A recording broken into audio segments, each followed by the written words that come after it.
महाराष्ट्रात सध्या एकच चर्चा रंगली आहे. राष्ट्रीय महामार्गांवर दुचाकींना टोल लागणार का? या गोष्टीने सोशल मीडियापासून रस्त्यांपर्यंत खळबळ माजवली आहे. राष्ट्रवादी काँग्रेसचे आमदार रोहित पवार यांनी यावर खोचक टोला लगावत सरकारला कोंडीत पकडण्याचा प्रयत्न केला.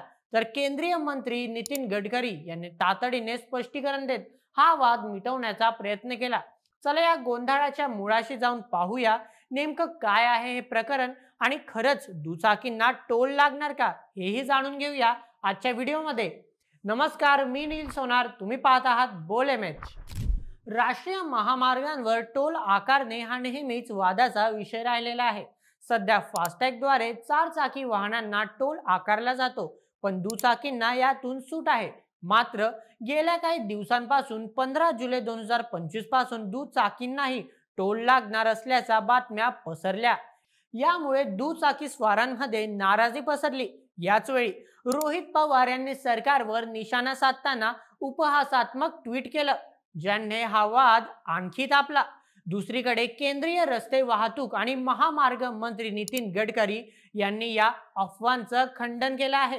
गेल्या काही दिवसांपासून राष्ट्रीय महामार्गावर दुचाकींना टोल आकारण्याची चर्चा जोरात सुरू होती. या चर्चाने दुचाकी स्वारांमध्ये अस्वस्थता निर्माण केली होती. याच मुद्द्यावरून राष्ट्रवादी काँग्रेसचे शरद पवार गटमधील आमदार रोहित पवार यांनी सरकारला टोला लगावला.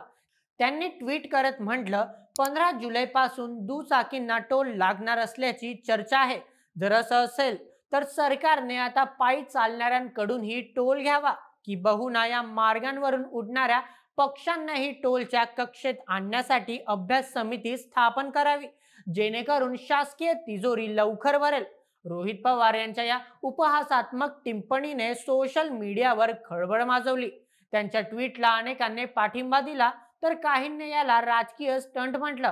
पण या सगळ्या गोंधळात केंद्रीय मंत्री नितीन गडकरी यांनी स्पष्टपणे सांगितलं की दुचाकींवर टोल लावण्याचा कोणताही प्रस्ताव नाही.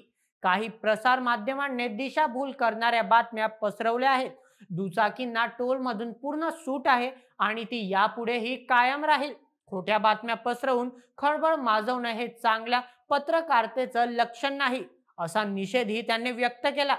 राष्ट्रीय महामार्ग प्राधिकरणाने NHAI देखील याबाबत स्पष्टीकरण देताना सांगितलं, दुचाकींवर टोल आकारण्याची कोणतीही योजना नाही. अशा अफवांवर विश्वास ठेवू नका. NHAI ने X वर पोस्ट करत या बातम्या खोट्या असल्याचं जाहीरही केलं. गडकरी यांनीही सोशल मीडियावर पोस्ट शेअर करत हे प्रकरण धांदात खोटं असल्याचं ठासून सांगितलं. रोहित पवार यांच्या ट्विटने राजकीय वातावरण चांगलंच तापलं आहे.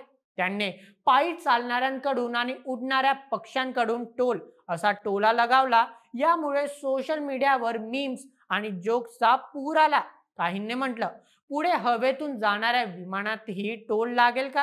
तर काहींनी पवार यांच्या ट्विटला मराठी माणसाच्या भावनांशी खेळ असं संबोधलं. पण गडकरींच्या स्पष्टीकरणाने हा वाद थंड होण्याचे चिन्ह दिसत आहे. तरीही रोहित पवार यांच्या ट्विटने सरकारला कोंडीत पकडण्याचा प्रयत्न नक्कीच केला. दुचाकींवरील टोलच्या अफवांनी महाराष्ट्रात खळबळ माजवली, पण नितीन गडकरी आणि NHAI यांच्या स्पष्टीकरणाने दुचाकी स्वारांना दिलासा मिळाला आहे. रोहित पवार यांनी आपल्या खास शैलीत सरकारवर निशाणा साधला, पण गडकरींनी तितक्याच ठामपणे या अफवांचं खंडन केलं.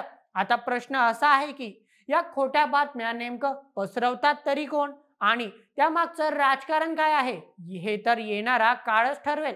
टोलच्या अफवांनी दुचाकी स्वारांचं टेन्शन वाढलं, पण गडकरींच्या स्पष्टीकरणाने सर्व काही आटोक्यात आलं आहे. रोहित पवार यांच्या टोमण्याने राजकीय रंग चढला, पण सत्य समोर आलं.